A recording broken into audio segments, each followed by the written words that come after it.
1 year ago, a marching inferno engulfed the N2 towards Port Elizabeth. Gale force winds fanned the flames.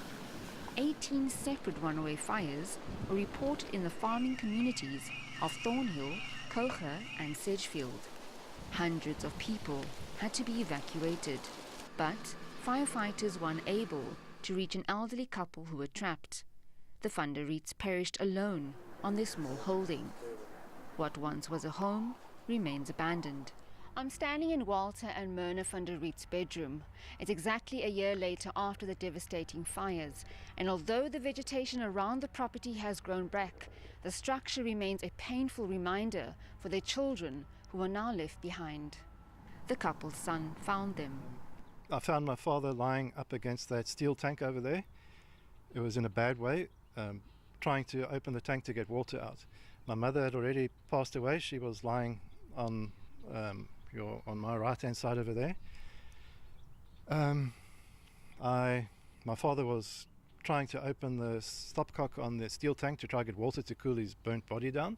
He says no assistance has been offered since the incident. I've got a very simple argument that if my father had started this fire and it had run into other people's property and claimed lives and destroyed assets left, right and centre, my father would be held liable for this fire. Nobody is being held liable for it. And no direction has been given as to are they even interested in trying to find out who's liable for it. The Kouga municipality says an investigation into the fire report was done. I think nearly all the fires in our municipality started as a result of power lines or where power lines were running. So making use of satellite pictures, and so you can clearly see where the fire started and where the path of the fire had burned. And for us as municipality, it is we satisfied that the causes of the fire were not through arson.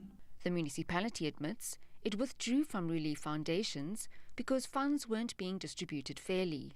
We had the meetings in our office, in this very room, with Eskom Foundation and the Red Cross as to prioritising the spending of that money. And unfortunately, we weren't able to really get a amicable solution as that is concerned.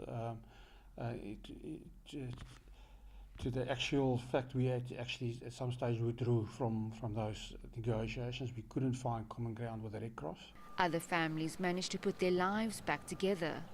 For the Aylwards, who had to evacuate in the middle of the night, rebuilding was a new beginning.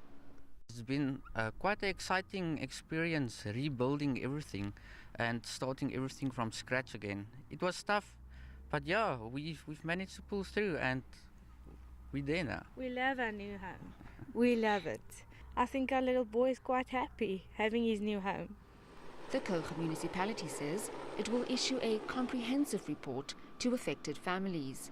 3 deaths were reported in the Eastern Cape, including that of a firefighter. Several memorials will be held during the course of the weekend to commemorate those who lost their lives. Jayed-Leigh, SABC News, Thornhill in the Eastern Cape.